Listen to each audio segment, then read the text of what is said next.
Bueno, es un gran gusto estar aquí en la Argentina y pues eso me hace recordar a uno de mis autores preferidos, un hombre sumamente inteligente, mordaz, de una pluma muy fina, muy irónica y que todos ustedes conocen bien, Leonardo Castellani, ¿no? Un hombre genial. Bueno, él tiene un libro muy famoso, una recopilación de sus escritos, que es Cómo sobrevivir intelectualmente al siglo XXI. En el prólogo que a este libro de Castellani hace Juan Manuel de Prada, escribe: Castellani es sobre todo un campeón de la ortodoxia, única forma posible de heterodoxia que nuestra época repudia. Voy a demarcar la cuestión terminológicamente.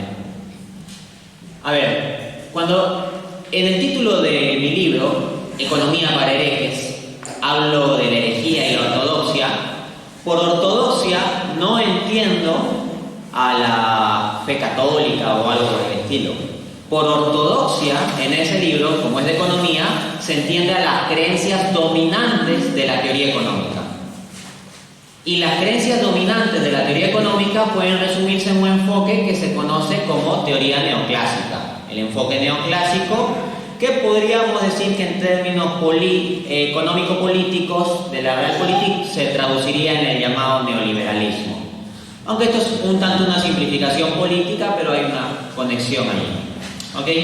Entonces, la ortodoxia de la teoría económica, la creencia dominante, la doctrina sacra de los economistas, es el enfoque neoclásico de la economía estándar. Ahora bien, si ese enfoque dominante de la teoría económica fuese un enfoque anticristiano, incompatible con la cosmovisión cristiana, pues la única opción que tiene un católico que se tome en serio su doctrina sería oponerse a ese tipo de enfoques. ¿Ok? Y es en ese sentido que mi libro se titula Economía para herejes, porque desde la perspectiva de la teoría económica yo me sitúo como un hereje.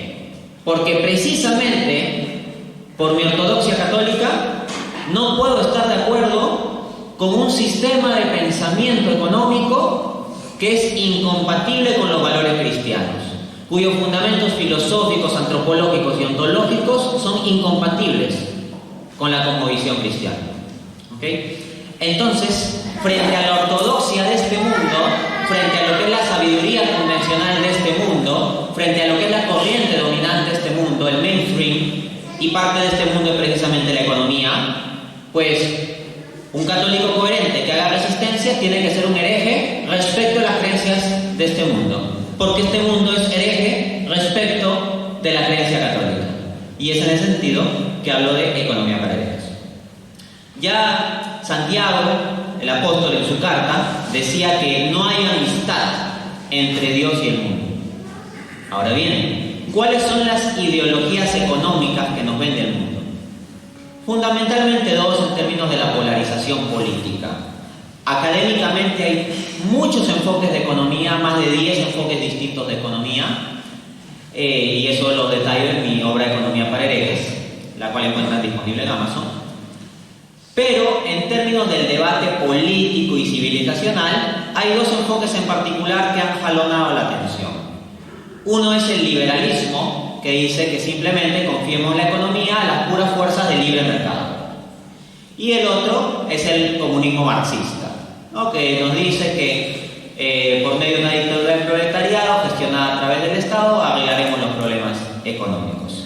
Esas son las ideologías que vende el mundo. Pero si no hay amistad entre Dios y el mundo, esto implica que no podemos comprarnos esas ideologías. Entonces, el objetivo de esta ponencia mía es mostrar cómo la doctrina social de la Iglesia se opone intrínsecamente al capitalismo liberal, al capitalismo de tipo liberal, que es una forma específica del liberalismo, y al comunismo marxista. Y al mostrar esto, ha de quedar claro pues que no hay medias tintas en este asunto, sino que hay que combatir en ambos frentes.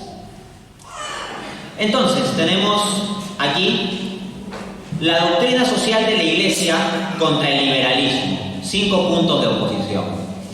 Yo sé que claramente muchos católicos, especialmente laicos, tienen la conciencia de que el marxismo es el enemigo, un enemigo que hay que combatir, y ciertamente, pero muchas veces, por el extremo de combatir a ese enemigo, pueden estar cayendo en las garras de otro enemigo, que es el liberalismo, y voy a mostrar cómo está condenado por la doctrina social de la Iglesia. ¿Ok? Hay algunos que dicen, yo soy católico en lo religioso y en lo moral, pero en lo económico soy liberal. Creo en la pura economía y libre mercado. Eso es alguien que no ha estudiado las cosas a fondo, que no se ha tomado el tema de la doctrina social de la Iglesia a fondo. Lamentablemente hay muchos que se llaman así, católicos liberales. Pero bueno, es que yo ya me estoy acostumbrando a escuchar de círculos cuadrados y bueno, es eso, un católico liberal es como decir un círculo cuadrado. Tan incompatible decir católico liberal como católico marxista. ¿Ok? Entiendo claramente que en la jerarquía de la Iglesia todavía como que sigue medio de moda esta cosa de querer compatibilizar el marxismo con la fe católica, ¿no? Esta teología de la liberación. Pero como reacción entre los laicos, muchos están cayendo en el extremo equivocado de aliarse con el liberalismo económico, que es un enemigo. Y vamos a mostrar estos 5 puntos de oposición. Desde la doctrina social de la Iglesia, comienzo citando a Juan Pablo II, encíclica Centesimus Annus, 1991, numeral 2 y 3. Dice el Papa: la conmemoración que aquí se hace se refiere a la encíclica leoniana y también a las encíclicas y demás escritos de mis predecesores. Hago una pausa. La gran encíclica que inaugura de forma oficial la doctrina social de la Iglesia, es decir, lo que la Iglesia tiene que decir sobre temas económicos, es la encíclica Rerum Novarum, de 1891, Papa León XIII. Cuando pasan 100 años, 1991, Juan Pablo II publica una encíclica, pues haciendo esta misma reflexión, pero en el contexto del mundo global. Continúa Juan Pablo: que han contribuido a ser la actual y operante en el tiempo, constituyendo así la que iba a ser llamada doctrina social, enseñanza social o también magisterio social de la Iglesia. Y hago otra pausa. Este no es un tema opinable. No es que un católico pueda ser marxista o liberal si le da la gana. Acá tenemos un asunto de magisterio. Y si el magisterio es opuesto al liberalismo económico y al comunismo marxista, pues hay que ser opuesto a ambos. No es un tema de opinión, como muchos creen. Continúa la cita. De este modo, no solo se confirmará el valor permanente de tales enseñanzas, sino que se manifestará también el verdadero sentido de la tradición de la Iglesia. Así pues, en esta ponencia voy a citar la Rerum Novarum de León XIII, voy a citar a Pablo VI, voy a citar a Juan Pablo II, pero lo que se dice aquí es que esto forma parte del magisterio de la Iglesia y que tiene vigencia. No pensemos que porque lo dijo León XIII en 1981 deja de tener vigencia. Las condenas siguen vigentes, porque van a la esencia de las cosas y no a tal o cual coyuntura particular de tal o cual político o tal o cual país. Vamos pues a los 5 puntos de oposición entre la doctrina social de la Iglesia y el liberalismo. 1. Fe en el mercado. Es así. El liberalismo económico es una forma de idolatría. Confiar el bien al libre mercado, a las libres elecciones económicas de los individuos. Se dice, si el Estado no se mete en la economía y dejamos simplemente que los individuos elijan libremente, cada uno con sus impulsos individualistas, la economía se autoorganizará de modo eficiente y bueno. Y entonces las cosas funcionarán bien. Eso es idolatría. O sea, pensar de que de ese mecanismo de las fuerzas ciegas del mercado vaya a surgir el bien, pues es una fe muy grande. Una fe muy, muy grande, y la verdad yo no tengo suficiente fe como para creer en esa cosa. Y lo digo como economista. En particular yo me desempeño como profesor de economía, enseño cursos de econometría, historia del pensamiento económico, microeconomía, macroeconomía, etc. Y tuve la oportunidad de asistir en el año 2017, luego de un concurso internacional, a la reunión de premios Nobel de Economía. En mi página web www.danteaurbina.com pueden poner en el buscador Nobel y van a encontrar un conjunto de artículos donde están algunas conversaciones que yo he tenido con premios Nobel, con la transcripción de la conversación, los audios en inglés, la transcripción está en español y mis comentarios. ¿Ok? Entonces, aquí hablo desde el conocimiento de lo que dice realmente la teoría económica y el pensamiento económico. Y vamos a mostrarlo, no siendo un hombre de paja, sino citando directamente las fuentes. Cito a Adam Smith, el llamado padre de la economía. Dice en La riqueza de las naciones: todo individuo trata de emplear su capital de tal forma que su producto tenga el mayor valor posible. Generalmente no pretende promover el interés público ni sabe cuánto lo está fomentando. Lo único que busca es su propia seguridad, su propio beneficio. Y al hacerlo, una mano invisible lo lleva a promover un fin que no estaba en sus intenciones. Cuando busca su propio interés, termina promoviendo el de la sociedad más eficientemente que si realmente pretendiera promoverlo. Fin de cita. ¿Qué nos está diciendo Adam Smith aquí? Puesto simple, cada uno actúe egoístamente, no se preocupe por el bienestar social ni el bienestar general, busque solo sus propios intereses y habrá una mano invisible que hará que naturalmente el que cada uno busque su propio interés en el campo económico del bienestar general.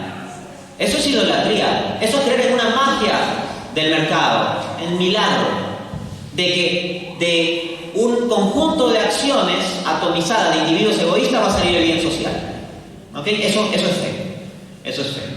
Vamos a ver qué más nos dice Smith. En el mismo libro dice: no es la benevolencia del carnicero, del cervecero, del panadero la que nos procura el alimento, sino el cuidado que tienen ellos de su propio interés. Entonces toda la economía, desde el enfoque liberal, ha de basarse en el egoísmo, en la búsqueda individualista del propio interés. Y ya está. ¿Puede ser eso compatible con la fe cristiana? Yo no veo modo, y no entiendo cómo pueden haber católicos que piensen que el catolicismo puede ser compatible con un tipo de liberalismo, aunque sea el liberalismo clásico. ¿Ok?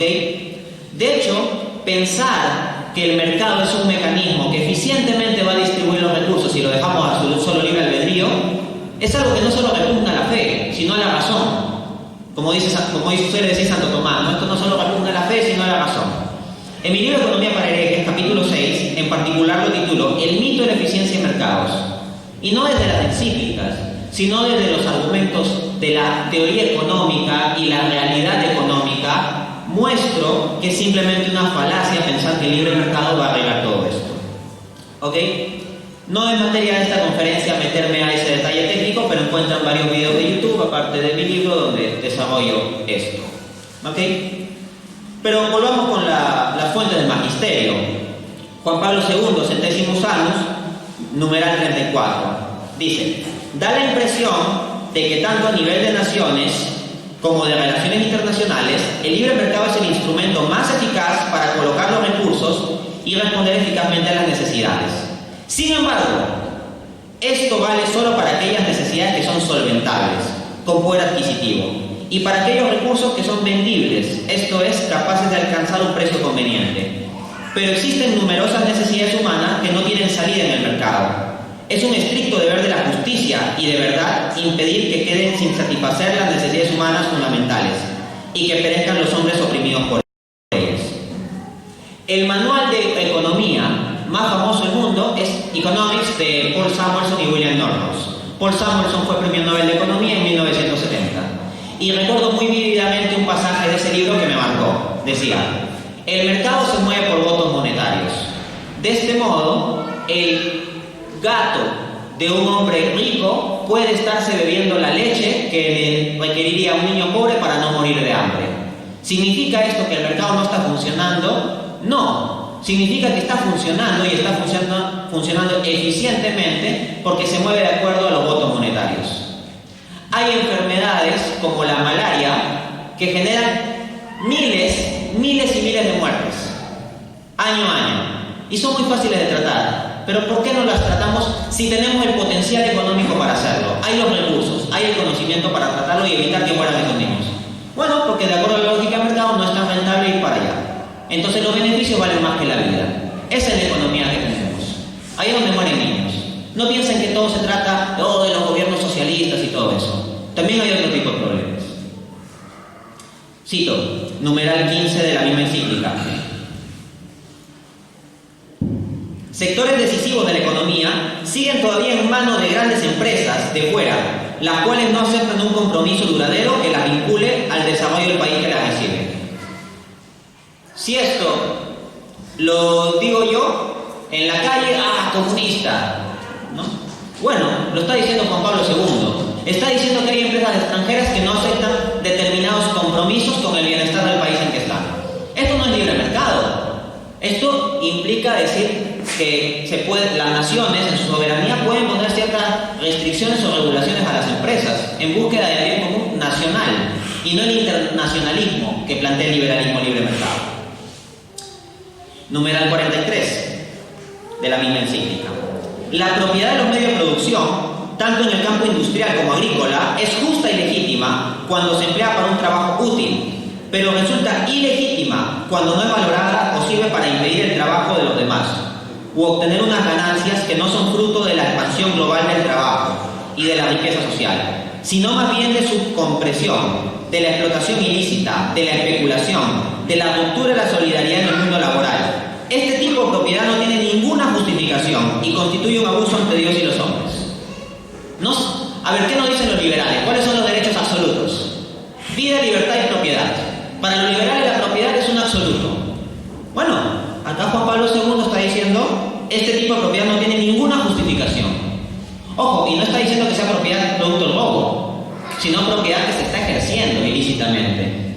Puede haber esa propiedad surgido ilícitamente, pero esa riqueza surgía ilícitamente, que después se utiliza para explotar trabajadores, explotación ilícita, o para especular en los mercados financieros sin generar ningún valor para la sociedad, pero sí volatilidades del sistema financiero que después generan desempleo y uno se pone a jugar virtualmente en la bolsa, pero después hay gente real que pierde su trabajo y que sufre los problemas de la inflación. Vamos, el problema de la crisis financiera. O sea, hubo una élite financiera ahí que se llevó la gran fiesta en los mercados y ¿quiénes perdieron el trabajo? Gente de a pie. Miren, si yo me vuelvo vicioso del casino y voy al tragamonedas, ¿qué pasa si yo pierdo? Pues pierdo yo. Bueno, probablemente también mi familia y ya está. Pero las familias de ustedes no se ven afectadas por el hecho de que yo pierda en el casino, por ponerme a apostar para ganar mi platita. Pero en el casino global del sistema financiero, cuando hay quiebras, las familias de ustedes, nuestras naciones, sí se ven perjudicadas. Bueno, ahí tenemos al Papa pronunciándose. ¿Cómo me repugnan tantos católicos que yo, más que ver reflejada la voz del Papa, veo reflejadas las voces de gente como Milei o Gloria Álvarez, como que todo el problema fuera simplemente los gobiernos populistas? Hay que ser sensibles a estos problemas de los que también ha hablado el Santo Padre, Juan Pablo II. Segundo punto de oposición: desprecio de la justicia social. Voy a comenzar citando a la parte contraria para que se vea que no es una falacia de hombre de paja. Los liberales desprecian la justicia social. Cito a Friedrich von Hayek, Premio Nobel de Economía, 1974. Especialmente la Iglesia Católica Romana ha hecho la búsqueda de la justicia social parte de su doctrina oficial. Hasta ahí Hayek tiene toda la razón. Continúo la cita. Pero la casi universal aceptación de una creencia no prueba que es válida, y ni siquiera significativa, más que lo que la creencia general en brujas o fantasmas probó la validez de estos conceptos. Con lo que nosotros tratamos en el caso de la justicia social es simplemente con una superstición cuasi religiosa. No entiendo cómo puede haber católicos que presten oídos a Hayek. Cuando miren cómo Hayek se pronuncia sobre la Iglesia, la creencia de la Iglesia Católica en la justicia social es como un asunto de brujas y fantasmas. Es una superstición cuasi religiosa. O sea, ella utiliza el término religioso en términos despectivos, ¿no? Pero hay unos católicos que se oponen al marxismo, pero después están detrás de gente como Milei creyendo que esa es la visión de la economía que debemos seguir, ¿no? Que vamos, aunque sea tengamos cierto nivel intelectual, o sea, si alguien va a ser católico liberal, cosa que ya me parece aberrante, aunque sea lea a von Mises, a von Hayek, a Rothbard, o sea, gente de peso, no a cualquier propagandista. En el libro Economía para herejes, capítulo 3, hablo del mito de la teoría de la distribución y defiendo precisamente cuestiones de justicia social. El Papa Pablo VI, en la Populorum Progressio, dice: una economía de intercambio no puede seguir descansando sobre la sola ley de la libre concurrencia, que engendra también demasiado a menudo una dictadura económica. El libre intercambio solo es equitativo si está sometido a las exigencias de la justicia social. Ahí tenemos al magisterio hablando de justicia social y luego un liberal como Hayek diciendo: oh, la justicia social es una tontería, un embrujo, un sortilegio. Bueno, veamos a qué voces escuchamos. Hay muchos católicos que están muy atentos a escuchar la voz de liberales, de economistas liberales, solo porque se oponen al marxismo y no a la doctrina social. Juan Pablo II, encíclica Labores Exercens, 981, numeral 8, para realizar la justicia social en las diversas partes del mundo, en los distintos países y en las relaciones entre ellos, son siempre necesarios nuevos movimientos de solidaridad de los hombres del trabajo y de solidaridad con los hombres del trabajo. Un compromiso vemos con los hombres del trabajo, movimientos de los hombres del trabajo. Esto se vincula a sindicatos y asociaciones. No es el puro libre mercado de individuos atomizados tomando decisiones libres. Tercer punto de oposición entre el liberalismo y la doctrina social de la Iglesia: el mercado laboral desregulado. Dice Milton Friedman, economista liberal, premio Nobel de Economía también. Ya ven que no tengo mucho aprecio por los premios Nobel. Una ley de salario mínimo es en realidad una ley que hace ilegal para un empleador el contratar a una persona con cualificaciones limitadas. Basta que uno se alimente del discurso de los economistas liberales y van a ver que se oponen al salario mínimo. Pero resulta que la garantía de un mínimo para que cada persona pueda subsistir es parte del magisterio social de la Iglesia. ¿No se me cree? Bueno, vamos a ver a León XIII, Rerum Novarum, 1891. Si se mira el trabajo exclusivamente en su aspecto personal, es indudable que el obrero es libre para pactar por toda retribución una cantidad corta. Trabaja voluntariamente y puede, por tanto, contentarse voluntariamente con una retribución exigua o nula. Hago paréntesis. Ahí León XIII está resumiendo las ideas de los liberales. O sea, el obrero es libre de aceptar un salario bajo y si él lo acepta, pues ya está bien. Continúa León XIII. Mas hay que pensar de una manera muy distinta cuando, juntamente con el aspecto personal, se considera necesario. En efecto, conservarse en la vida es una obligación común de todo individuo y es criminoso incumplirla. Pase pues que obrero y patrono estén libremente de acuerdo sobre lo mismo y concretamente sobre la cuantía del salario. Queda, sin embargo, latente siempre algo de justicia natural superior y anterior a la libre voluntad de las partes contratantes, a saber, que el salario no debe ser en manera alguna insuficiente para alimentar a un obrero frugal y morigerado. O sea, independientemente del libre albedrío, del libre acuerdo del obrero y el empresario, lo que se está fijando es que hay una ley natural previa, con primacía sobre el acuerdo individual, de que se debe procurar que todo obrero tenga el salario mínimo para vivir dignamente cubriendo sus necesidades más básicas. Eso claramente se opone al desprecio liberal del salario mínimo. Juan Pablo II, Centesimus Annus, numeral 19. Se trata de evitar que los mecanismos de mercado sean el único punto de referencia de la vida social. Una cierta abundancia de oferta de trabajo, un sólido sistema de seguridad social y de capacitación profesional, la libertad de asociación y la acción incisiva del sindicato, la previsión social en caso de desempleo, los instrumentos de participación democrática en la vida social, dentro de este contexto, deberían preservar el trabajo de la condición de mercancía y garantizar la posibilidad de realizarlo dignamente. Acá tenemos al magisterio hablándonos de la previsión social en caso de desempleo, el seguro de desempleo. ¿Cuántas veces escuchamos a los economistas liberales diciendo que hay que eliminar el seguro de desempleo? Bueno, acá el magisterio social nos dice que es importante el seguro de desempleo.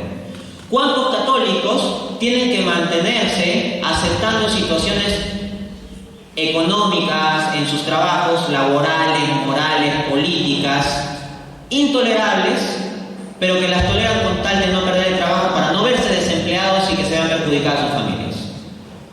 Un seguro de desempleo da un alivio a este respecto, pero si como los liberales quieren se eliminan tales seguros, pues nos vemos esclavizados a aceptar de todo. Cuarto punto de oposición: no intervención del Estado. Dice el economista liberal Friedrich Bastiat: puede afirmarse que, gracias a la no intervención del Estado en los asuntos privados, las necesidades y las satisfacciones se desarrollarán en el orden natural. O sea, que no se mete el Estado, dejen que las cosas se desarrollen naturalmente y todo va a ir bien, ¿no? En el capítulo 8 del libro de Economía para herejes, en cambio, hablo del mito de la no intervención del Estado. Dice la Centesimus Annus, numeral 15. Para conseguir estos fines, el Estado debe participar directa o indirectamente. Indirectamente y según el principio de subsidiariedad, creando las condiciones favorables al libre ejercicio de la actividad económica, encauzadas en una oferta abundante de oportunidades de trabajo y de fuentes de riqueza. Directamente y según el principio de solidaridad, poniendo en defensa de los más débiles algunos límites a la autonomía de las partes que deciden las condiciones de trabajo, y asegurando en todo caso un mínimo vital al trabajador en paro, en desempleo. Entonces, acá vemos a Juan Pablo II afirmando el salario mínimo y el seguro de desempleo, a lo que los liberales se oponen. Y dice que el Estado debería intervenir directamente, no como los liberales de que no, que el Estado no se meta, que las libres partes contraten simplemente. Dice la misma encíclica, numeral 36. El Estado no podría asegurar directamente el derecho a un puesto de trabajo de todos los ciudadanos, sin estructurar rígidamente toda la vida económica y sofocar la libre iniciativa de los individuos, lo cual, sin embargo, no significa que el Estado no tenga ninguna competencia en este ámbito, como han afirmado quienes propugnan la ausencia de reglas en la esfera económica, o sea, los liberales. Es más, el Estado tiene el deber de secundar la actividad de las empresas, creando condiciones que aseguren oportunidades de trabajo, estimulándola donde sea insuficiente o sosteniéndola en momentos de crisis. Les invito a averiguar sobre la experiencia de desarrollo de los tigres asiáticos. Países que a inicio del siglo XX eran tan o más pobres que nuestras naciones latinoamericanas y que hoy en día, de acuerdo al índice de competitividad global, Hong Kong, Singapur, Corea del Sur, están entre los más competitivos del mundo. ¿Cómo esa transformación? Tiene que ver bastante con una intervención disciplinada del Estado. Por supuesto, esto implica la transparencia. Si se trata de un Estado corrupto y desordenado, como solemos tener en las economías latinoamericanas, la cosa va mal, ¿no? Y cuando en las economías latinoamericanas se ha tratado de implementar políticas similares, desde la CEPAL y el estructuralismo, ha ido muy mal la cosa. Pero el problema no es la intervención del Estado en sí, sino la falta de transparencia, la ineficiencia burocrática, la corrupción. Pero los liberales no se preocupan de combatir la corrupción, simplemente que el Estado no se mete ya, no siendo conscientes de que también hay una corrupción propia del sector privado, como ha mostrado la crisis financiera de 2008. Para cerrar esta parte, quinto punto de oposición: materialismo y consumismo.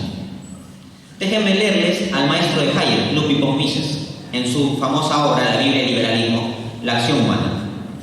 Dice este autor: la función empresarial, el obsesivo afán del empresario por cosechar ganancia, es la fuerza que impulsa la economía de mercado. Cuanto mejor ha servido a los consumidores, tanto más influyente en el mundo mercantil deviene una persona. Producir para el lucro implica producir para el consumo, ya que el beneficio solo lo cosechan quienes ofrecen a las gentes aquello que éstas con mayor urgencia precisan. Las críticas que moralistas y sermoneadores, o sea, tipos como yo, ¿no? Las críticas que moralistas y sermoneadores formulan contra las ganancias fallan en blanco. No tienen la culpa los empresarios de que los consumidores, a las masas de hombres comunes, les gusten más las bebidas alcohólicas que la Biblia. El empresario no gana más vendiendo cosas malas que vendiendo cosas buenas. Aquel no hace más que servir dócilmente a los consumidores, tal como posiblemente malvados ignorantes en cada momento son. Fin de cita. Entonces, desde esta visión del economista liberal Ludwig von Mises, el mercado sirve a los consumidores. Si los consumidores quieren cosas inmorales, pues les damos cosas inmorales. Entonces, no hay ninguna responsabilidad moral de contenido en esta cuestión. Dice, si los consumidores les gustan más las bebidas alcohólicas que la Biblia, pues gana plata con eso. Pero ¿es verdad que los consumidores son soberanos y que los empresarios únicamente los sirven? Es falso de todas falsedades. En el capítulo 6 de Economía para herejes, titulado El mito de la eficiencia de los mercados, critico el dogma de soberanía del consumidor. Hoy en día, más que nunca, los empresarios tienen los medios para influir directamente en nuestra subjetividad. En mi canal de YouTube pueden encontrar una conferencia titulada Neuroeconomía, que explica cómo se puede utilizar el conocimiento sobre nuestro cerebro para influir sobre nuestro subconsciente. Y esto lleva a algo llamado neuromarketing. Entonces, los empresarios tienen los medios para manipularnos. No es que nos sirven dócilmente, nos pueden manipular activamente. Entonces, si nos pueden manipular activamente, ¿qué les conviene? ¿Hacer que nos guste la Biblia o bebidas alcohólicas? Si nos gusta la Biblia, ¿cuántas Biblias vas a comprar en tu vida? Digamos que se desgastan y ya en extremo en toda tu vida, como se desgastan, comprarás unas 10. En extremo. Y bebidas alcohólicas, si fueras adicto a las bebidas alcohólicas en vez de la Biblia, un montón. ¿Cuál es la industria que más mueve en el internet? La pornografía. Y hay mucho dinero detrás. La industria de la droga, la industria del alcoholismo, tantas cosas, los vicios son mucho más rentables que las virtudes. Por lo tanto, si el empresario puede influir sobre las preferencias de los consumidores, le conviene estimular una sociedad viciosa, porque el vicio vende más, y vende más cantidad de veces, y en más dosis, porque uno quiere más dosis, más dosis y más dosis. Dice Ludwig von Mises: rechazan resueltamente los liberales todo sistema teocrático, pero nada tienen que oponer a las creencias religiosas, en tanto éstas no interfieran en los asuntos sociales, políticos y económicos. Si estamos hablando de resistencia, ¿cómo podemos comulgar con esta idea? Él dice, está bien las creencias religiosas siempre y cuando no se metan en la vida pública, siempre y cuando no quieran influir en la economía, en la política y la sociedad. Eso es destruir totalmente el reinado de Cristo, dejarlo atado de mano para que Jesucristo se quede en el sagrario ahí y que no influya en nuestra economía ni en nuestra política. Esto es lo que quieren estos economistas liberales. Pero ya Juan Pablo II, en la Centesimus Annus, en el numeral 36, critica el consumismo. De ahí nace el fenómeno del consumismo, dice el Papa. Al descubrir nuevas necesidades y nuevas modalidades para su satisfacción, es necesario dejarse guiar por una imagen integral del hombre, que respete todas las dimensiones de su ser y subordine las materiales e instintivas a las interiores y espirituales. ¿Qué dice Ludwig von Mises? Da igual lo que quieran los consumidores, que el empresario simplemente lo sirva. ¿Qué dice Juan Pablo II? Subordinar las materiales a las espirituales. Por el contrario, al dirigirse directamente a sus instintos, prescindiendo en uno u otro modo de su calidad personal, consciente y libre, se pueden crear hábitos de consumo y estilos de vida objetivamente ilícitos y con frecuencia incluso perjudiciales para su salud física y espiritual. Pero Ludwig von Mises, ¿qué nos dice? Si a los consumidores les gustan las bebidas alcohólicas, déjalos, en el libre mercado así funciona. Sigo con la cita. De este modo, la capacidad innovadora de la economía libre termina por realizarse de una manera unilateral e inadecuada. La droga, así como la pornografía y otras formas de consumismo, al explotar la fragilidad de los débiles, pretenden llenar el vacío espiritual que se ha venido a crear. No solo hay una explotación del obrero, hay una explotación del consumidor y de nuestra subjetividad por este sistema. Y hay que resistir a ello, en lugar de simplemente estar escuchando a, los ideologías liberales de moda. ¿Ok? Termino esta parte con el numeral 41 de la Centesimus Annus. La obediencia a la verdad sobre Dios y sobre el hombre es la primera condición de la libertad, que le permite ordenar las propias necesidades, los propios deseos y el modo de satisfacerlos según una justa jerarquía de valores, de manera que la posesión de las cosas sea para él un medio de crecimiento. Un obstáculo a esto puede venir de la manipulación llevada a cabo por los medios de comunicación social, cuando imponen con la fuerza persuasiva de insistentes campañas, modas y corrientes de opinión. Ludwig von Mises, en su libro La acción humana, nos va a hablar de la soberanía del consumidor. El consumidor es soberano, decide libremente y el empresario simplemente lo sirve. Juan Pablo II nos dice que hay una manipulación de nuestra subjetividad en virtud de los medios de comunicación de masas. Entonces, la doctrina social de la Iglesia no es compatible con una forma de capitalismo liberal. Por lo tanto, concluyo esta primera parte, con las palabras de Juan Pablo II. Queda mostrado cuán inaceptable es la afirmación de que la derrota del socialismo deja el capitalismo como único modelo de organización económica.